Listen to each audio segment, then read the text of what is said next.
Hello friends, कैसे हो आप सब। आई होप सब ठीक होंगे। फ्रेंड्स, आज मैं आपसे बात करूंगी प्यार पे। मतलब जिससे लोग प्यार करते हैं उस पे हाथ कैसे उठा देते हैं, मार कैसे देते हैं, तो आप बताओ। और हाँ, मार देते हैं तो चलो ठीक है, फिर मारने के बाद उस पे हाथ उठाने के बाद फिर उसी इंसान से प्यार कैसे कर सकते हैं। मेरे बस की तो बात नहीं है, मेरे समझ से तो परे है ये सब चीज़ें। आप समझ सकते हो वो। अच्छा हाँ, जिसने मारा होता है वो तो आसानी से प्यार कर लेता है, जो मार खाया होता है वो आसानी से नहीं कर पाता। ये बात सच्चाई है। ये औरतें अच्छे तरीके से समझ सकती हैं मेरी बात मैं क्या कह रही हूँ। एक बार जिस औरत पे हाथ उठ जाता है ना, मार खा जाती हैं, आसानी से वो प्यार नहीं करती, मजबूरी में करती हैं। फिर मजबूरी देखो कई प्रकार की होती है।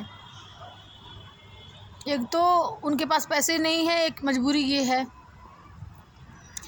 दूसरी मजबूरी ये है पैसे, या फिर उनके पास ना हो या कम हो उनके पास पैसे। और एक मजबूरी ये हो सकती है कि उनको कोई और ना मिल रहा हो, ये मजबूरी हो सकती है। और सबसे बड़ी मजबूरी ये होती है, दुनिया समाज क्या कहेगा, परिवार वाले क्या कहेंगे, माँ बाप क्या कहेंगे। सबसे बड़ी मजबूरी ये मानती हूँ मैं। दुनिया, समाज और रिश्तेदार, माँ बाप सबसे बड़ी बात है। माँ बाप क्या कहेंगे, उस इंसान को छोड़ेंगी वो तो। आप समझ सकते हो मैं क्या कहने की कोशिश कर रही हूँ। कहते हैं ना, सुना होगा आप लोगों ने, मजबूरी का नाम महात्मा गांधी। कई लोग कहते हैं हमारे गांव में तो ऐसे नहीं बोला जाता, हमारे गांव में तो ऐसे बोला जाता है, मजबूरी का नाम शुक्रिया। मेरी मम्मी बोलती थी कि मजबूरी में कुछ भी कर रहे हैं, शुक्रिया अदा। मजबूरी का नाम शुक्रिया, यहाँ दिल्ली में कई लोगों के मुंह से सुना है मैंने। मजबूरी का नाम महात्मा गांधी, वो भी गांव के ही हैं लोग जो दिल्ली में रहते हैं। मतलब हर गांव में अलग अलग टाइप का नाम बोला जाता है, हर कहावत एक ही है, मतलब एक ही है उसका, लेकिन अलग अलग टाइप से बोली जाती है। भाषाएं होती है ना हर जगह की, अलग अलग तरीके से बोली जाती हैं।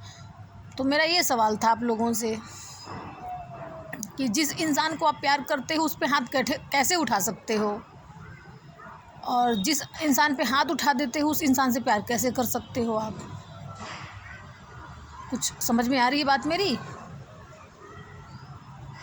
जो हाथ उठा देता है वो आसानी से कर लेता है प्यार, ये नहीं समझता अगले के दिल पे क्या बीतती है। वो मार उसको याद आ रही होगी उसी टाइम मार याद आती है। फिर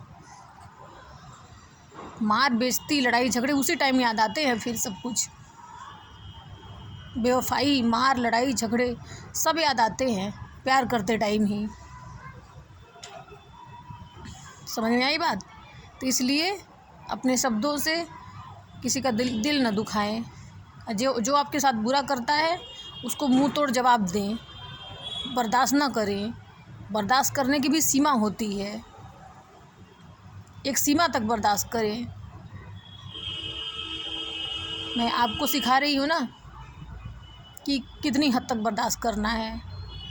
हद मुझसे न पूछो मैंने कितना बर्दाश्त किया है, मेरी तो हद के बाहर है, बेहद हूँ मैं। मेरे बर्दाश्त करने की हद बहुत है। मैं अपनी गिनवाने लगूँगी तो आप ये सोचना ही छोड़ दोगे कि ये बर्दाश्त किया था या मतलब मर चुकी थी, ये अब ज़िंदा हुई है। तो मैं अपनी तो बात करूँगी नहीं कि जो मैं अपनी लाइफ में जो गलतियाँ मैंने करी है वो मैं किसी और को तो करने ही नहीं दूँगी। हर चीज़ की एक सीमा होती है, हद होती है। आँखों से देख के पट्टी तक बांधा है मैंने, सिर्फ रिश्ते बचाने के लिए इग्नोर किया है, आँखों पे पट्टी बांधा है, धूल फेंका है आँखों पे, खून के घूंट पिया है।